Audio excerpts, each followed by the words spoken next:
Charlotte from ID at Xbox. And hi, I'm Sarah Condi, also with the ID at Xbox team. And what you just saw was Killer Queen Black, an intense action strategy platformer. So I have played a ton of this game at arcades in Seattle, and so I gotta assume it's gonna have 8-player multiplayer on Xbox? That's correct. Sweet. And we're thrilled to announce not only that it's coming to Xbox, but that it'll be a day one launch into Xbox Game Pass. Oh, that's awesome. And it makes it the perfect game to launch on our new show, ID at Game Pass. It's just turned out to be a great way for players to find new and really interesting games. And also it's been an incredible vehicle for independent developers to reach new audiences. Well, with that, shall we jump into our next announcement? Let's go. Outer Wilds from Mobius and Annapurna Interactive is an exploration game about curiosity, roasting marshmallows, and unraveling the mysteries of the cosmos. It's coming in 2019, and we're thrilled to announce that it'll be a Game Pass Day 1 launch.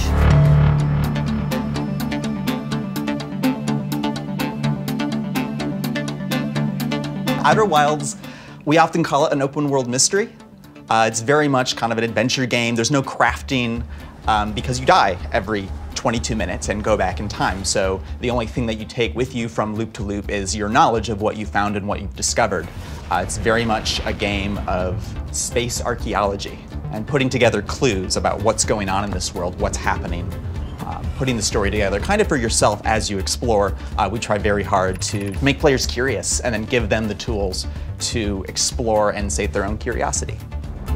Mobius Digital was started 5 years ago by Masioka. We wanted to create an independent game studio that would do innovative games that anybody could play. We started with a few mobile games on iOS and Android, and then when Outer Wilds won the grand prize at IGF, we started developing that. If you've ever been camping outside at night, looking up at the stars, sitting around a campfire maybe, and we're like, wow, I really wish I could go hop into my ship I've got parked over in the trees and blast off and go explore what I see up in the sky. That's sort of the feeling that we're kind of wanted to capture with this game. My name is Wesley Martin. I'm the art director on Outer Wilds. The look of Outer Wilds was inspired by several things. One of the main things was national park ads from the 60s. We pulled a lot from NASA from that period as well, so using the national park posters with their graphic shapes and simple colors fit really well with the level design of the game. The coolest part about the game visually is that all the planets in the game are physically simulated, so as you're flying around the solar system, you just naturally get things like eclipses and planets coming into view and a comet flying by, and it creates these really cinematic moments that just sort of happen due to the systems in the game. One of the big things we wanted to do with the game is create a world that feels like it's changing even when you're not there. Sort of, nature doesn't care, right? It's all these giant systems happening, tornadoes on giants, deep, brittle hollow, physically imploding on itself and falling into a black hole. Those things will happen no matter where you're exploring in the solar system. And that was very important to give that sense that you don't have any effect on anything in this world. You're exploring it, but really you have to kind of bend to its whims, not the other way around. We try really hard to make sure that the art supports the game design so that it makes it easier to navigate levels, easier to find points of interest. So it's always great to hear when players just sort of immerse themselves in the world and find all the cool things that we've hidden. What we have here is the signal scope, one of the many tools you get to use when you play Outer Wilds. The signal scope is a telescope. I can't use it because I only have 2 eyes. It was designed for a 4-eyed species. And it also has the ability to pick up distant sounds from outer space. Mobius is very excited for everyone to finally realize what a strange game we've made. We haven't shown a lot of the weird stuff in trailers, intentionally. We're trying not to give too much away, but wow, there's a lot of bonkers stuff in the solar system of Outer Wilds.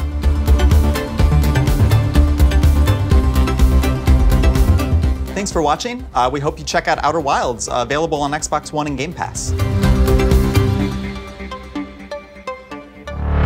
Hi, I'm Nick Zuklich, a content planner on the ID at Xbox team. Basically, that means I'm in a constant quest for great content and developers to bring to Xbox. I'm super excited to talk about what we're doing at PAX East. But before that, let's look at some other awesome games coming to Game Pass.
Drinking the devil under the table?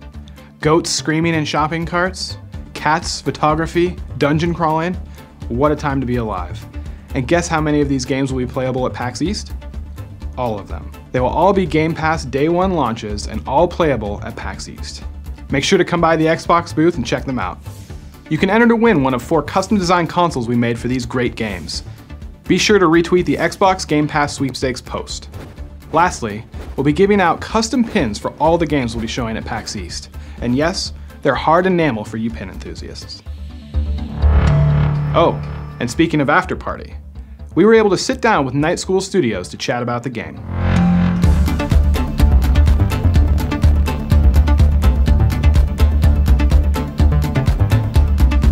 Milo, how long have we been friends? Our entire lives. Our whole entire lives. In After Party, you play as 2 characters. You play as Milo and Lola. And these are 2 best friends who just graduated college and through a very unfortunate accident find themselves in hell, dead, trapped for what they think is an eternity. And it turns out, though, that fairly early in the evening, they find out that there's a loophole that if you can outdrink Satan, which nobody's ever done before, you're allowed re-entry to Earth. One of the first people I pitched it to after Adam and I felt really good about it was Janina Gavankar.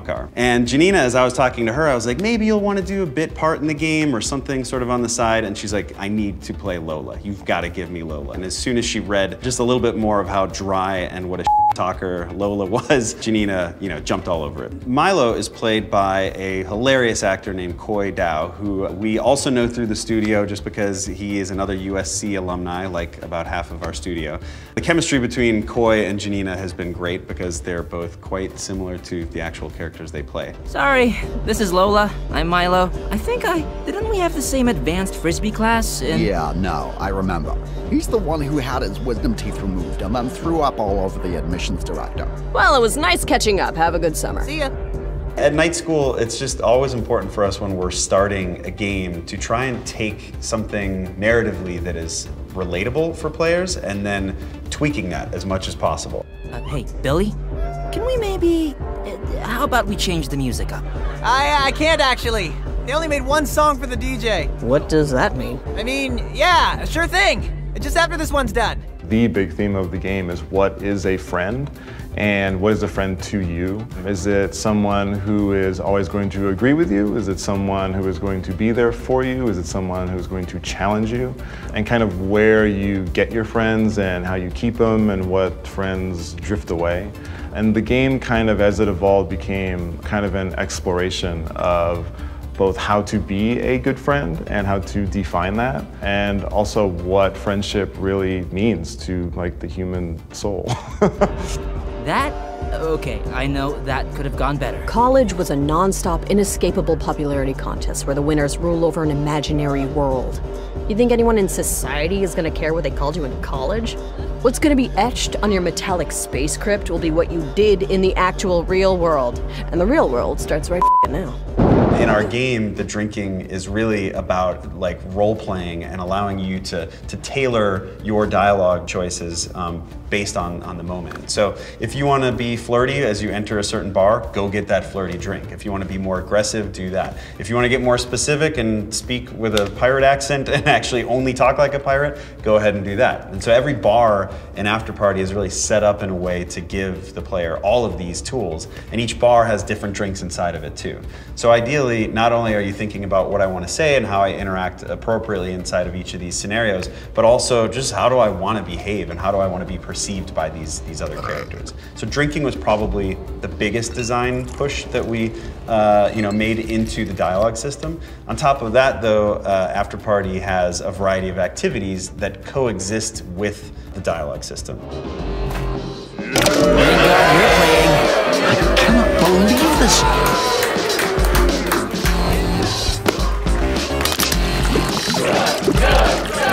So the whole team at Night School has been heads down working on After Party for a little over 2 years now, and it's just exciting to finally get the game in people's hands. I think the thing that is going to probably surprise people the most is that there is a ton of heart in the game, and there's actually quite a bit of exploration of the challenges of friendship. By the end of the game, we really do challenge all of these friendships and factions down in hell, and so I think there's quite a bit more depth to the game than people might be expecting. But why is New York called New York? It's named after the Duke of York. Oh, thanks, Brainiac. Why don't you lecture us on what a rhetorical question is next? I'm just saying, you should pace yourself. Thanks for watching. After Party comes out later this year. Lola, can you get alcohol poisoning in hell? Such a good game. Everybody should definitely check it out. But that means we're done, right? That's it? Not quite. Ah, okay, so that means there's one more left, Blazing Chrome. Sweet. From Joy Masher and the Arcade Crew, Blazing Chrome throws you into some serious metal madness. The world is dominated by machines, threatening the few humans remaining with total extermination. You get to mess stuff up and free humankind in this classic run and gun, made by and for fans of serious arcade action. And with that, we just want to thank you all for joining us for our first round of IDEA Game Pass. Have fun out there. Thanks, everybody. See ya.